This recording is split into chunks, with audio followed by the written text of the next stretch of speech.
Well, now, as part of BBC2's African summer season, a debate on the Africa Reparations movement. Trevor Phillips is in the chair to discuss whether Britain should take the radical option.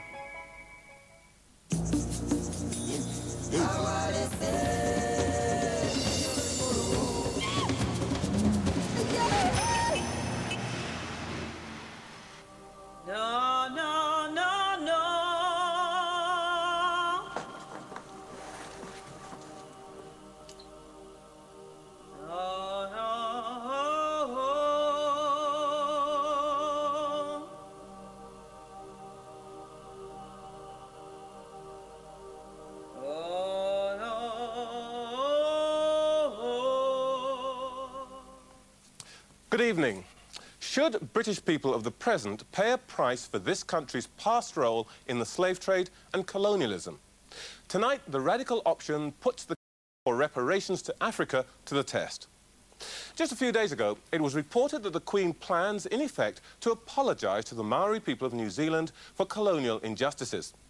The Canadians have agreed to pay reparations to the Inuit, or Eskimo people, for loss of their land and their way of life. And, of course, Germany continues to pay compensations to victims of the Holocaust. So why not Africa and the Africans? Later in the programme, we'll examine the practicalities, how reparations might be made. But first, we're going to consider the principle. Is there a moral debt that we should acknowledge? Toyin Fani Koyode is a broadcaster on African affairs. Here's her case for reparations. The first object which saluted my eyes when I arrived on the coast was the sea and a slave ship, which was then riding at anchor and waiting for its cargo. These filled me with astonishment, which was soon converted to terror. I was carried on board. The white people looked and acted in so savage a manner, for I had never seen among any people such instances of brutal cruelty. One of them held me fast by the hands and laid me across, I think, the windlass and tied my feet, while the other flogged me severely. I have seen a Negro beaten till some of his bones were broken.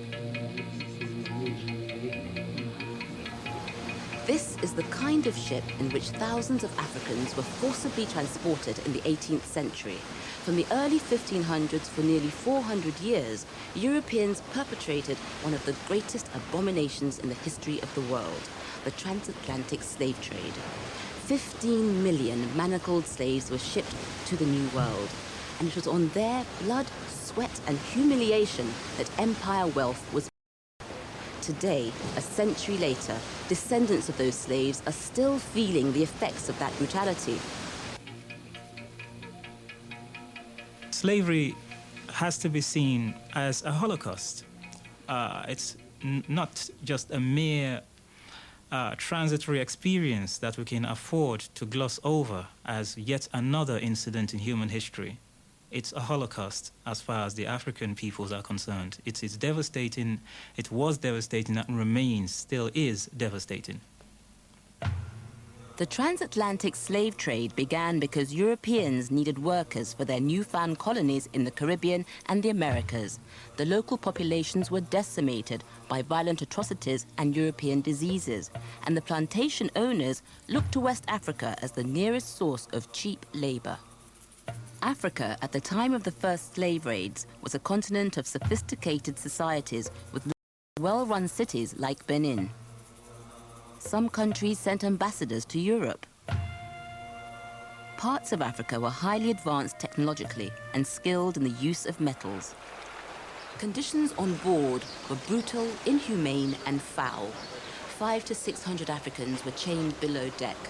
And as you can imagine, with soaring temperatures and no sanitation, disease was rife. The closeness of the place and the heat of the climate added to the number in the ship, which was so crowded that each had scarcely room to turn himself, almost suffocated us. This produced copious perspiration, so that the air soon became unfit for respiration from a variety of loathsome smells, and brought on a sickness amongst the slaves, of which many died. The slaves were crammed onto racks like with hardly any headroom. And during the 51-day voyage, anything from a quarter to half of them perished. On arrival, the slaves were seasoned, a concerted effort to break their will and any ties to their past. Families were split, names were changed, and they were forbidden to speak their own languages. And lest anyone should forget, new ownership was stamped into their flesh. The slave trade was greatly assisted by the collusion of some African chieftains. Europeans found that providing guns to Africans meant they could dispense with raiding parties. Africans would start wars with their neighbors solely to capture slaves for the plantations. I'll be so glad when the sun goes down. When the sun goes down. I'll be so glad when... Slaves working in the plantation system were really what we call chattel slaves, that they had no rights, and that was taken even as far as any offspring, any children, was deemed to belong to the owner, so that they had no lives of their own. They could be moved from one place to another without any consultation. They could be punished at will, and they could be killed in the ultimate without any legal sanction, or with very little legal sanction. By the end of the 18th century, Britain had become the centre of the slave trade, and Liverpool was the key port. In 1798 alone, 149 ships set sail for West Africa to pick up slaves. The profits to be had were huge, and Liverpool, which had been a small fishing village, was transformed into a boom town. The slave trade made a very considerable difference to Liverpool's activities, and of course the that were associated with it. One has only got to look at something like the Town Hall, which was rebuilt in the late 18th century, and nearly all the contributors to that rebuilding would have been involved in the slave trade. One also sees it in some of the street names, which relate back to merchants who were trading in slaves. When slavery was abolished in 1834, the slaves of Cook got nothing, but the slave owners were compensated.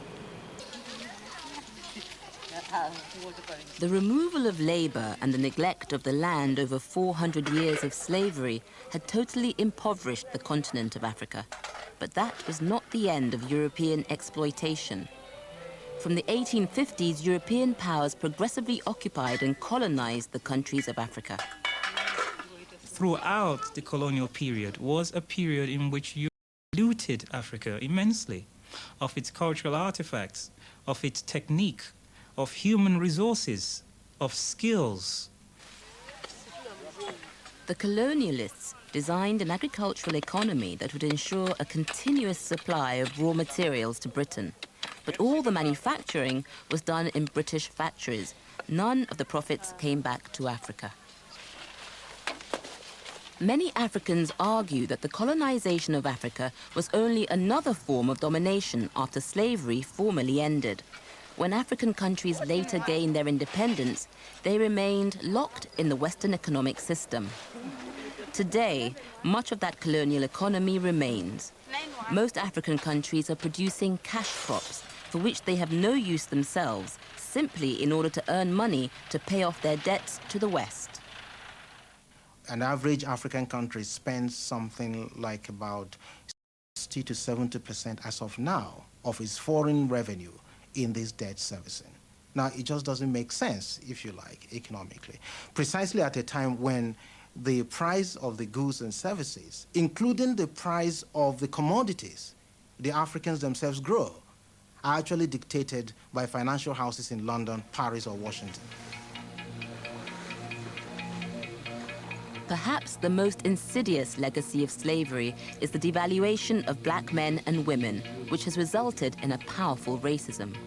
On the back of slavery, the myth of white racial superiority grew and even now is evident in our absence in any meaningful way from the history books. Slavery began a process of exploitation which continues today. The debate on reparations will make us aware of how this process can be brought to an end. That was Toyin Fani-Kayode reporting. Let's see what our audience here makes of the moral case. Bruce Collins, you're a historian from the University of Buckingham. Do you think that there is a moral debt? Well, first, clearly, everybody condemns slavery and the slave trade. But I think it's extremely difficult to talk about a moral debt over generations. But do you not accept Toyin's point that, at some level, Britain today has become what it is because of that history, and therefore one consequence is that Britain is inevitably entangled with history? Well, we are, but I think from that particular film there are two major things which I'd want to criticise. A, I think it's wholly wrong to suggest that slavery is somehow produced because of white demand for it.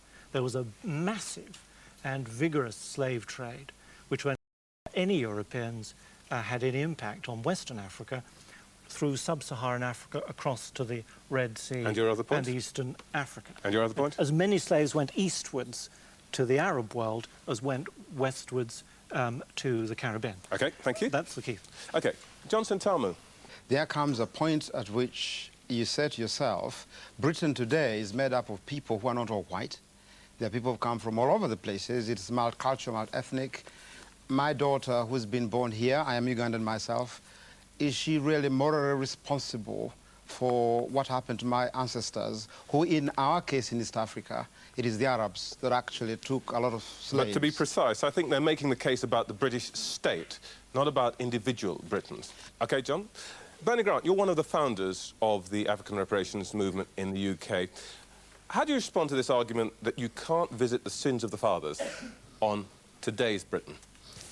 I accept that because I think that the film rightly says that people today are in the position they are because my ancestors were dragged thousands of miles across the Atlantic and died as a result of that.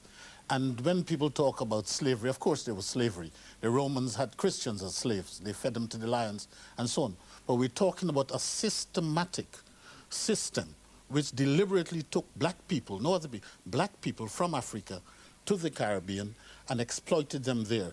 And as a result of that, a lot of things that we know today stem from that, and that has to be corrected. What do you think about this? What do you think about this question about moral debt? Who wants to come in on this? I do. You, sir. Slaves in Africa and in parts of the Islamic countries had rights and had a certain choice of freedom. But a slave is still a slave, isn't it? He or she is owned. End of story. But what I'm saying is I hate people who make the excuse to excuse chattel slavery, what the Europeans did, as regards, oh, well, it was all right because it took place in Africa. And in Africa, it was a completely different system. OK. Let me come to the people who think, like Bruce Collins, that there isn't a debt. Who wants to come in on that? You, sir. Well, I really think that the rich have a debt to help the poor. But it seems to me that this whole enterprise is a piece of political theatre based on extremely dubious history, on make-believe history. We're going to come to the question of whether it's true or not, but what needs to be pointed out is that what Europeans bought, Africans sold. We were shown in that film earlier on what powerful states there were in Africa. I mean, how did those fragile ships landing on the coast of Africa round up these Africans and take them to the Americas? If my ancestors were slave traders, so were Bernie Grant's. All right, okay. So, all right, there's the case against collaborators. Conley, what do you make of this case? Well, I think the last remarks you've heard are patently ridiculous. I mean, this happened, right? The living evidence is all around us. But I think my problem with the argument that's been presented is that the whole issue of slavery and how it informs the contemporary conditions of racism, both in terms of Africa and blacks in the metropolitan countries, is something that hasn't been explained. That's helpful, because what I want to do is to move on to this question of the historical case. Is it true? What evidence is there that Africa was damaged by the slave trade? David Killingreen. It's rather difficult You've got to untangle evidence that often isn't there. Clearly, the slave trade did impact upon parts of Africa with disastrous consequences. But most of the time, it's a trade that touches part of the coast of West Africa. There are large areas of Africa that are not touched at all by the external slave trade, either the Arab slave trade, which is important, or the European slave trade. But what you're basically saying is most of Africa was not touched by this particular Europeans went there to trade, and they trade with Africans. They traded with Africans. It was a trade. It was a trade of mutual advantage. It was not solely a trade in slaves. It was a trade in other goods as well. This is not to minimise the impact that the slave trade had. Okay, Herbert Ekwe. You're a historian too, but I think you take a different view, don't you? Well, definitely. Africa's population actually came to a halt in terms of any growth between the 16th century and the 20th century. It was just about 100 million in terms of population. Now, for anybody to argue, for instance, that there was a restriction in the coastal area shows quite clearly they don't know exactly what they're talking about. Why did the population question matter particularly? Well, very, very important. If we look at the age bracket of people who were removed, you're talking about 15 to 30-year-olds, the most important, the most active component of any particular kind of population. Let us also not forget that Africans continue to be very communitarian in terms of their family structure. So that what it actually meant was that it destroyed the very basis of Africa's society. All right. David Killingley, how do you respond to that? I would dispute the impact over the whole of Africa. We also don't have the demographic data, which is vital if you're actually going to make a sustained case about the demographic impact of the slave trade. Learning Champagne. I think that the program is beginning to tell you, when you hear words like being dubious, and people not having had any idea of the history, how much we need to educate people about the whole idea. I mean, for a start, 90% of the people in this country today don't know anything about the history. They have no idea. And so, therefore, if you start telling them about reparation, they don't know what you're talking about. Perhaps what we should be doing is identified to the white population that people, especially from the Caribbean, happens to be their blood relations because of slavery. And rape started among slaves. My black foreparents were raped in the West Indies by Europeans. And so we have the names of Marshalls, Browns, Smiths, Jones, McIntyres. We need to educate the people of this country that we are part of their system because of slavery. Back on that? Bruce Collins? Yeah, I mean... You started this. I don't disagree. I mean, I think we've got to see these things over. I mean, nobody's denying that slavery was the impact of slavery was extremely strong. It's a matter of how far you push it, and I think there's absolutely no escape from the argument that the African rulers, the warlords, the merchants were deeply involved in running the slave trade. Now, the Europeans were to blame for the slave trade, yes, but so were the African warlords and merchants. It was an extremely elaborate trade, and slaves were, I'm afraid, used also in West Africa for gold mining and gold panning as well. It was just as nasty. Donna Cabarro. White people systematically humiliated Africans, and as Lurleen has said, there was wholesale rape and there was wide-scale... there's just massive theft. So there's... How you can... No moral case to answer is beyond me. I didn't say. Africans are doing it as well. There's another side to this. Who benefited? Case is being made over here that the Africans benefited as well. Well, if you read The Economist, The Economist had an article which I read the other day saying you can't end the slave trade. It's so beneficial, because it takes population from Africa and mans the plantation. What you must do is regulate the slave trade, just what they say now about the privatised utility. The slave trade is essential. And what really revealed, hearing three of our white colleagues speaking, how ignorant the British people are of the crimes committed in our until we realise, until people are told that there was a slave trade not so long ago. And my grandfather was born in 1850. There were 4 million slaves in 1860. So don't tell us it was so long ago. It's within living His father was a slave. Major slave states then. Hang on. Brazil, United States, I know. and Sokoto in northern Nigeria. Yeah, you're Those saying are the it's very three doubtful major whether it did any slaving damage. states. It did if it happened to us. The other way around.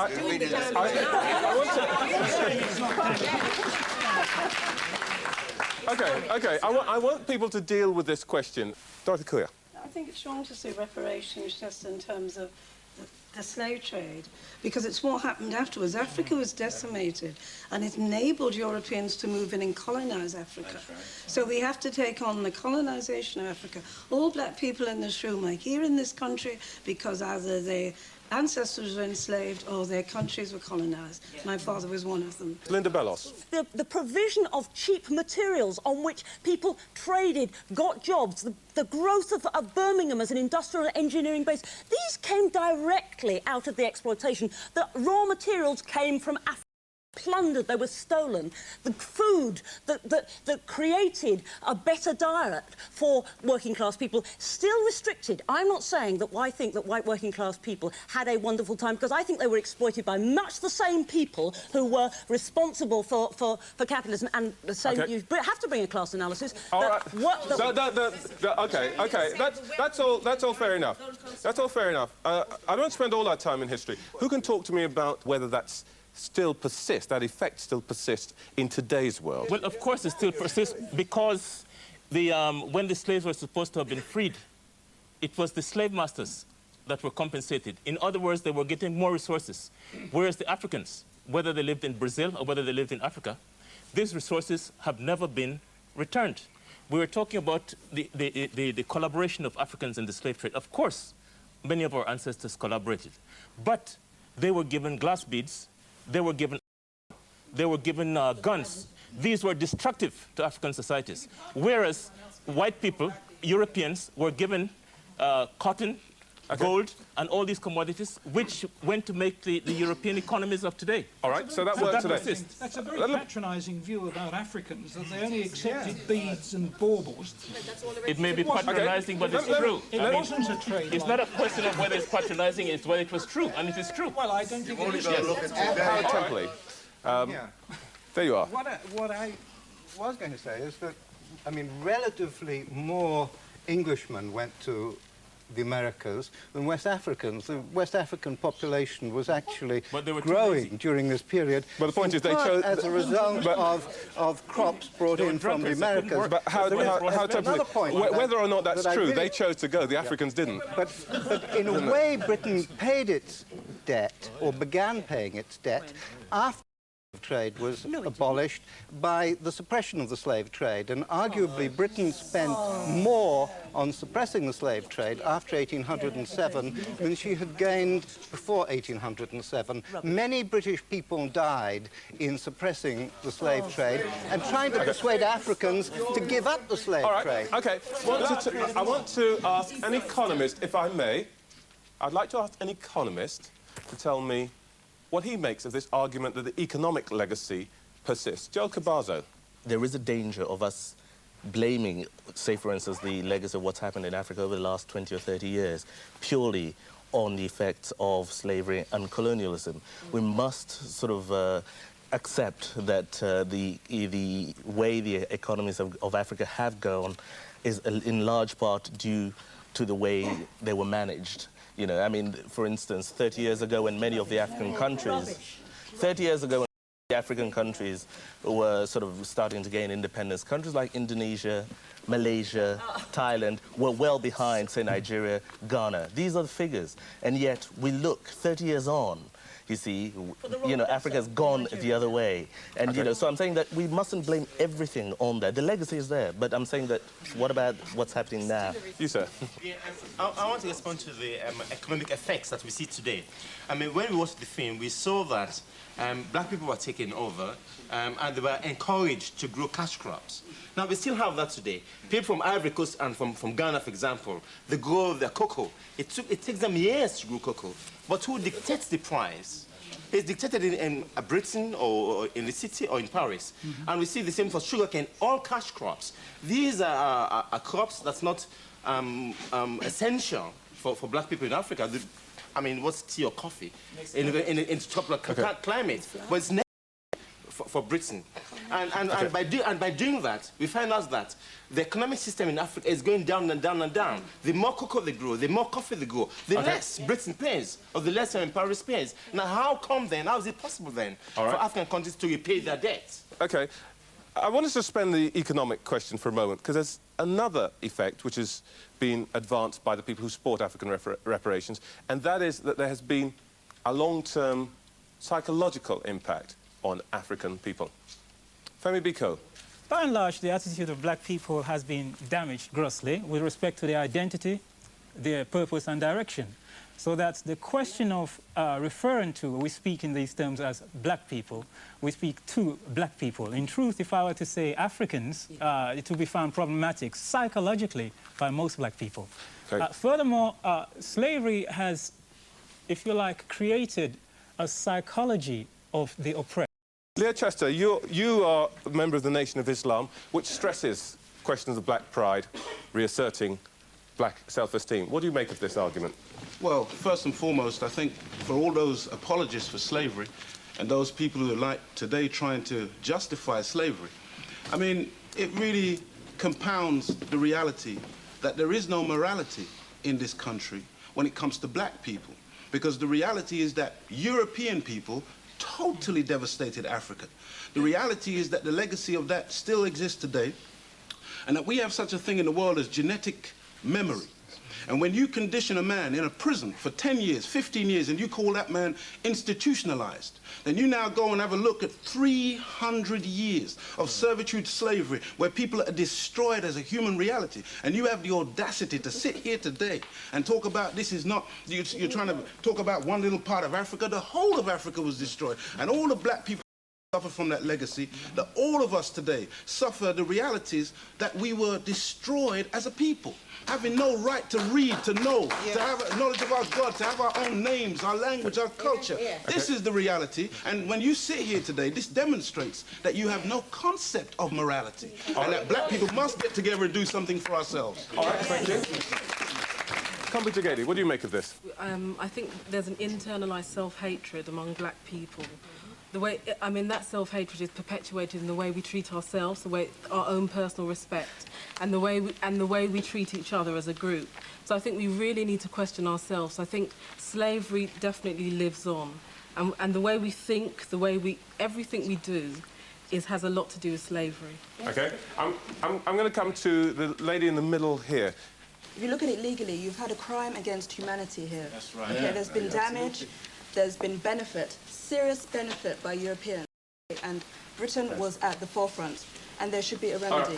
Right. Okay, I'm going to take a quick answer from that lady up there, if I may, on the back row over there. Right. I think the discussion's a bit bizarre. I mean, I'm not traumatised, nor am I a victim of history. I think this discussion's quite indicative, really, of the whole kind of way we look at issues today. We're letting, history dictate what we do today. And the question that we've got to face is what is the most effective way of campaigning both against racism in Britain or what's going on in Africa today? And to do that, we've got to look at what's going on now. And I'd say the effective thing we can do is point to the barriers, both in Britain and in Africa, that people have to be able to take control of their lives. And if we're this bunch of people who just want mass counselling, we're not exactly going to be the people who are going to be very useful in that project. All right, I know there are a lot of other people who want to come in, but there's a whole other area that we have to address in the time available. We've discussed the moral principle, but what about the practical dimension of all this? How could Britain compensate Africa?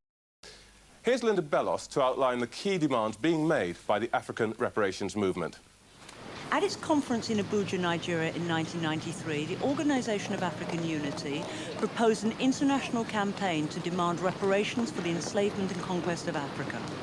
The issue provides us with an opportunity to re-examine the myths and realities of a process that took over 400 years and cost millions of African lives. At the very least, we demand acknowledgement and an apology. The movement enables us to examine what it means to be of African origin, and finally, it provides us with an opportunity to be proud to be African. Some people have argued that it's unrealistic to expect compensation from Western governments or banks in the City of London. But the Africa reparations movement is not alone in thinking it does have a good case. If you take the compensation the Germans have paid to the Jewish community following the Holocaust. If you take the claims now being made against the Japanese government by the so-called comfort women who were forced into prostitution, Korean women, in order to satisfy the demands of the Japanese army during the war, those claims are being made. So it's a perfectly legitimate thing to do. I suppose if you take it back more than a century, you're moving into a new time scale, but the argument is an absolutely valid one. A very specific demand we're making is that objects stolen from Africa should be returned, such as the stars of Africa, the world's largest diamonds and now part of the crown jewels. These were presented to Edward VII in 1907 by the illegal government of the Transvaal in South Africa. We want them back. We also want the huge collection of African art housed in Britain's museums, and don't accept the British Museum's defence that it is prevented by law from handing over anything. I think if the Libyans, for example, organized a commando group to come and rob the crown jewels from the Tower of London and took them back to Tripoli, and then the Libyan Assembly and Colonel Gaddafi made a law that these should not be returned to Britain, the British would be up in arms and said, you know, we can't allow that. That's just not on. You know, that's not cricket or whatever expression they use. Works in the British Museum have been deemed to be curios rather than art. They are dated from the time of British acquisition. This, in our view, shows an absence of respect and objectivity. In 1897, several hundred British people went to the Kingdom of Benin, massacred the population, and stole several thousand pieces of precious and sacred jewellery. If you today go to the Museum of Mankind in London, it doesn't describe any of that history. So we need to control these artifacts and get access to them so that we can tell the full history.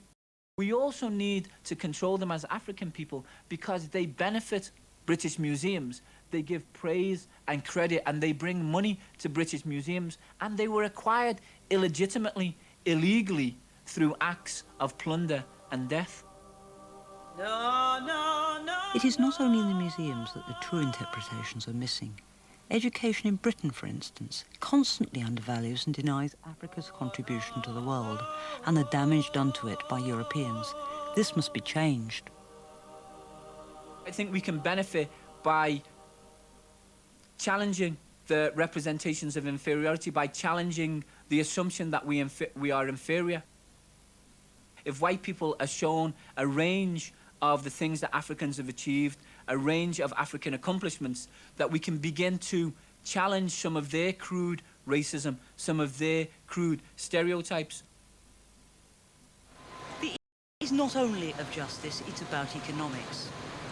We won administrative independence in the 1960s. Now we need full economic independence. We want the cancellation of so-called third world debt. We want to create an environment in which Africa and the Caribbean can be economically self-sufficient. And where we do trade internationally, we want fair prices set by Africa. A debt of over $200 billion rests on the shoulders of these workers and millions of others across Africa and the Caribbean. If these debts are to be cancelled, it is vital that the financial gains are shared equally by all African peoples, and not by corrupt dictators supported by the West.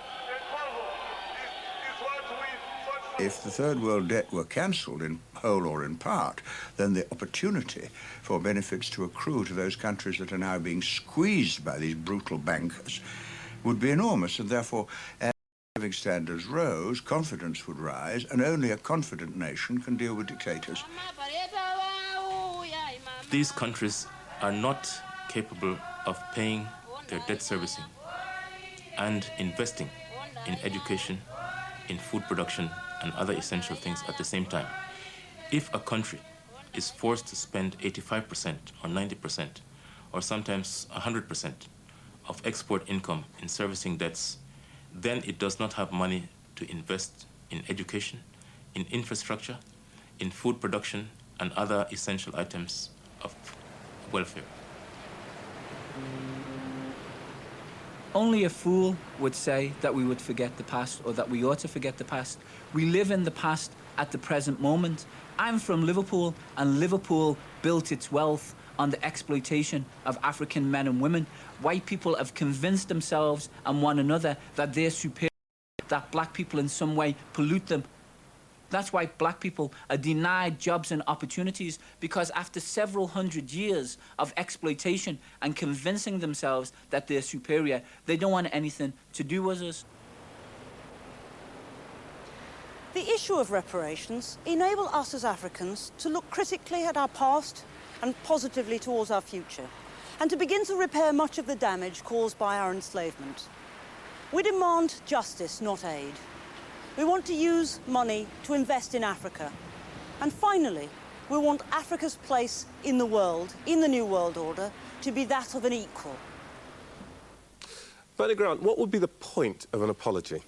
Well, I think an apology sets the historic record straight and allows people to believe in themselves and know that what happened to them was as a result of the wrongdoings of other people. Johnson Tamu, does it matter to you? Really, not really, because, you see, I am more interested in the reality of living in Britain today. Yeah. If the Queen apologized, for example, for the slavery, for the inhuman crime committed against African people through slavery, that might be good. But what I want to look at, okay, she might say those words. What's happening in terms of jobs, employment, opportunities, education? And so for me, if apology equals the doing away with racism, the country becoming more interested in social justice, equality, fairness, by all means, let her apologize. Okay. Practicalities of an apology. That is exactly what you want the nation who has suppressed you to do, to apologize, brush it under the carpet, forget about it, and say it didn't exist. That's not the way to tackle it. It needs to be education. Mr. Hargreaves. I feel that practicality has got to be the base of it all. Who is going to apologise to whom? To whom, if you like. I don't see, to be honest, that an apology to every black person in the world is going to achieve very much to anybody. Let me deal with this question of practicalities which has been advanced. Principally the one that was raised in the film about return of artefacts. I have no problem with returning artefacts. We can make replicas, and we can go and look at replicas. We can go and look at replicas in British museums of artefacts from anywhere in the world. I see a great point in artefacts being in the places where they were looted from. I am concerned that they should be well looked after, and having worked in a number of African archives, I know that they are in a rather parlous state. But that's partly the economic question as well. Okay, Maurice Davis. I think there are many people in museums in Britain who are extremely uncomfortable with the things they now have in their collections. They're not happy about being the guardians of other people's heritage and other people's culture. But having said that, the mindset in museums is about keeping things forever in collections and making them available to everyone. So it's very difficult for people in museums to break through that mindset. Now, I think the solution is for people to talk. In America, there have been enormous and very productive discussions between the Native Americans and the museums that have led to very productive results. And I think people must start talking. It isn't a confrontation. All right, Stephen Small, what about the way these artefacts are presented? Because if you accept that point, would that be a point that you're concerned about? Okay, the reason why people in museums are concerned about whether others have access to these artefacts is a result and one of the legacies of slavery, which is white ignorance and arrogance and condescension. We have been organising in the African reparations movement to begin to document the artefacts that have been stolen. We know that there are stolen artefacts in the Horniman Museum, in the Museum of Mankind, in the Mayer Museum. We have to begin to look at these artefacts, discuss with those who currently control them, and look at alternative ways in which the whole of society can have access to them. One of the ways in which this can happen... In order to learn? In order to learn. One of the ways in which access can be created is by returning the artefacts to their rightful owners, whether in Africa or whether under the control of African people in Britain in an alternative repository. All right. Let me just... I wanted to just pick up the point about ignorance and education. Dorothy Kuya. I think there needs to be a change in what we teach children and how we teach them, and even how museums present the information about the objects they have. But you must remember that some of these objects, which are religious, cultural objects, actually need to be in the place of religion back in the countries of origin. They're not for viewing. And in fact, when we talk about sacrilege and religious times here, there's a lot of sacrilege being committed in terms of language, and children here need to understand that masks are not just objects that are funny things. They actually have a deep significance to many cultures, and that's not taught. Okay, Linda, I just want to pick up one thing coming out of that from your film. How does this question of presentation of objects actually relate to the question of changes in education? I think that the way in which these items are described by the British Museum in an early catalogue as curios, as exotic, is a way of degrading and insulting our culture and our community, of misunderstanding the significance.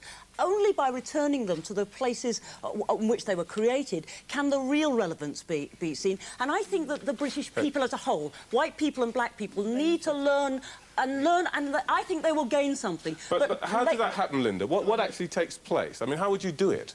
Well, as has been said about dialogue. No, certainly not. Certainly, we're not talking about doing anything unlawful. We are saying, first, be an acknowledgement that they were unlawfully acquired, and that is the case.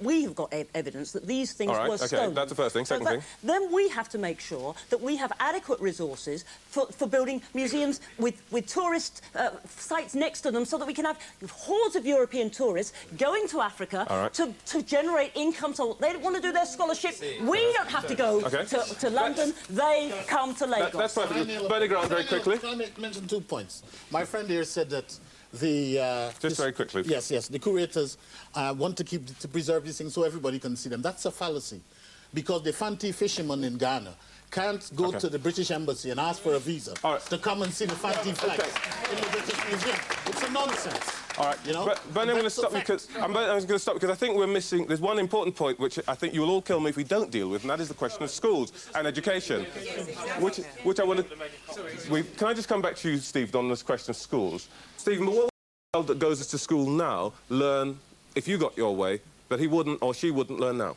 A child who goes to school with a new system, a more comprehensive, inclusive system, would find out that the world did not begin with the English, the world does not end with the English, that Europe was created by Africa, that Europe continues to be created by the contributions of Africans culturally, not just in terms of music and dance, but economically, educationally, socially.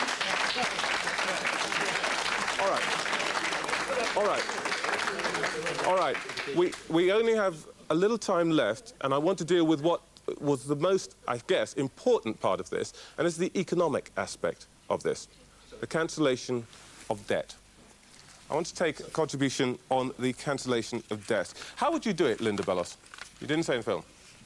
Well, how would I cancel debt? Yeah. Well, just cancel it. We exert pressure. If the moral acknowledgement of the wrong done, then it would actually just be written off. That's the first thing. We need a transfer of money in some kind of symbolic recompense, because you couldn't pound for pound recompense African people. For even if we were paid a penny per hour for the labour that was exploited, that would bankrupt Europe. And I know some people think that they're doing a pretty good job doing it themselves, but I don't necessarily advocate it as a policy. We do need a transfer of sufficient resources to invest in Africa and the Caribbean, so that we can diversify and be self-sufficient. All right, Joe Cabazo. I think that would be sort of wonderful in an ideal world. The thing is that most of the debt was taken over the last 30 years, and the people from whom that money was taken still demand it back. So what are you going to say to them? They say, we gave you 100 million, please return it. And there were Bill Peters, do you think it's practical? Bill Peters used to be High Commissioner in Malawi, right? Yes, I think... Do you think it's practical? I think it is possible to make a perfectly system for doing this. What is needed is a package for each country which is a debtor, and this program has been worked out not just by white middle-class people living in this country, but by people in Africa as well. And you would take into account with each country the amount of debt, the capacity to pay, the amount already paid, the forms of economic management, and a whole lot of other things. You can't simply, if you're cutting debt, say this one will have so much debt cut and that one will not. All right, I'm going to take some contributions to the audience. I'm going to ask you to keep them brief. Well, you, sir, first. Thank you very much for the chance. Cancelling the debt in itself is a useless thing unless it's attached to a creation of a new economic mechanism of relationship between the South and the North. Because today, after 5 years, the same debt will be there. Exactly. The same exploitation will continue. Okay. So what we have to do is to make sure that there is an understanding in Western government institutions, Western governments, that not just are you going to say, yes, we excuse you of this debt, but that they are not going to exploit us anymore, they are not going to steal anymore. Okay. There has not been a break. We are still being colonized. The African continent is colonized today through finance institutions, the World Bank, the IMF, and the puppets they put in power in our African countries. And I think this is the core of the debate. That's what I'm trying to get to. Okay, Peter Herbert. The final point is, if European countries do not address this problem, it will rebound on them double-fold. Because the unemployment here is linked to the poverty in Africa. If they keep us poor, if they keep us outside, then they themselves will suffer. So the Brandt report, which has lied on the shelves and they've been ignored for years, has a message for the centuries to come. And they can either do something about it, or they can live with the consequences under which we will all suffer. Gentleman up at the back here, in the red tie and the dark suit. Can I say that I come from Rwanda to begin with, and add on that if Africans don't address this question now, you know what happened in Rwanda? We lost 1 million people, and we know it's a legacy of slavery and colonialism. Okay. If the question of reparations is not addressed today, we're going to see a repeat of Rwanda in the forthcoming years. All right. Let me put to you, Tony Benn, a question which is difficult to ask, so I'll ask it. A lot of people, even in this room, wouldn't want to give money to some of the people who run states in Africa now. How do you get around that problem? Adam Smith said the rich are the pensioners of the poor. Africa has got 20% of the world population and 2% of the world's income. And it is about exploitation. The BBC correspondent wrote an article the other day saying, you don't need governments in Africa, they should be by companies, back to the slave trade, run by companies. And what we're witnessing, and nobody's touched on it much, is the triumph of capitalism. There are 1 billion people living in the world on less than $1 a day, and the rich countries are getting richer and richer. But Tony Benn, a lot of the people who essentially are ruling as dictators in Africa are themselves arch-capitalists. Do you want to forgive debt to those people? What do we do with the dictators? We sell them arms to repress their own people. We sell them still arms. I mean, you don't have to get to the root of the matter. Slavery is a bit of exploitation. Is there a way of relieving debt? Yes, there is. And what's been happening with some countries over the last few years is that they've started addressing their own economies. But would you impose conditions on these dictators? Of course, absolutely. Without it, there would be no way forward. I'm going to put one last question, if I may, because we've used the time, to Bernie Grant, as one of the founders of the ARM. Why is this the most important thing to be dealt with by black people in this country, given all the other things that we've been hearing about in the last couple of weeks? Unemployment, police and so forth. Because I think it's important for us to make sure that our history is correct. I think that our ancestors demand that the truth be written about what happened in the Middle Passage and what happened during colonization and enslavement, number one. Number two, I think it's important Bernie, for our young people to be able to understand where they fit in the scheme of things. But is it more important at the present time than their inability to get jobs, the treatment by the police and so forth? I think that it is as important as that. And I think that at the background of all these other problems lie the relationships between Africa and what happened in enslavement and colonization and Europe and in Britain in particular. And unless we are able to crack that particular nut, all these other things, Joy Gardner, condoms, etc., none of these things will be solved unless we're able to solve that fundamental difficulty. All right. Thank you very much indeed. I'm sorry that I couldn't get you all in. That's all that we have time for tonight. Reparations to Africa, like all other radical options, is today at the margins of politics. But tomorrow, who knows? This debate could move to centre stage. Thank you all in the studio for your contributions again, and thank you at home for watching us. Good night.